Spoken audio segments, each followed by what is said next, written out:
Hi, this is Chris with WatchMojo.com, and I'm here now with Conrad Mass, a representative here with AVID Audio. How are you doing today? Very well, thank you very much. Great. So I see a lot of really interesting things here, and I'm wondering if you could just take me around and show me some of the things you guys have here on display. Yeah, certainly.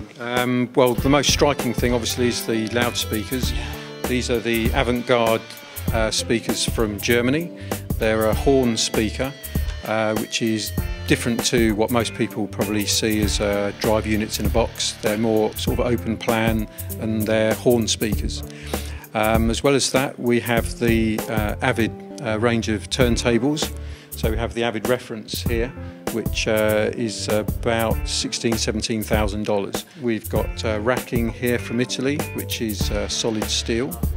And we're using valve audio, which is a hybrid valve transistor design in terms of the electronics. A turntable is analog by nature, so is there any sort of digital sort of intermedium between the communication with this and... No, none at all. It's a pure analog system and an analog signal going right the way through, so no corruption.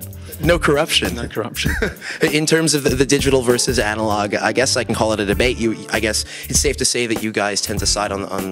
Actually, I don't side on anything. Music's music at the end of the day, and if you go to a live concert, I don't think anyone sits there thinking, wow, this sounds digital, or wow, this sounds analog. At the end of the day, the better the analog equipment gets, the more it actually starts to sound like digital, but it has more of an open, less aggressive type of sound to it. What exactly is the idea of having this sort of horn-like sort of design with this? Well, what exactly does that do to the sound?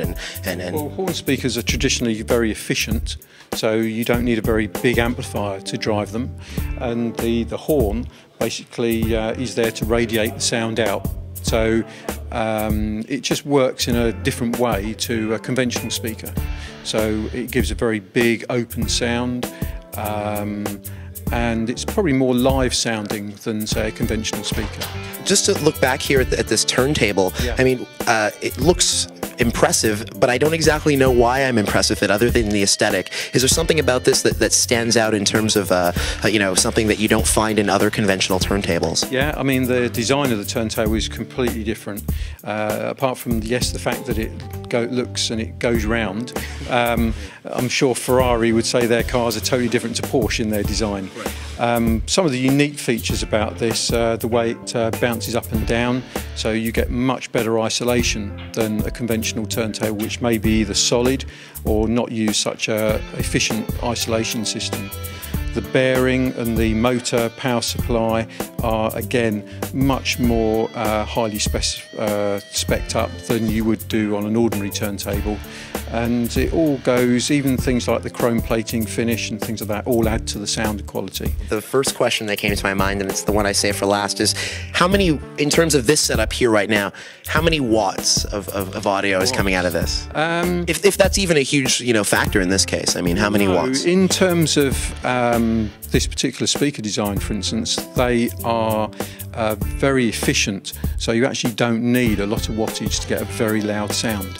It's the sound quality that you need to be looking at rather than just looking at a spec sheet, which frankly means nothing. Well, thank you very much, and speaking of hearing it to really be the best judge, I'd like to get a sample of what this sounds like. Yeah, no problem at all.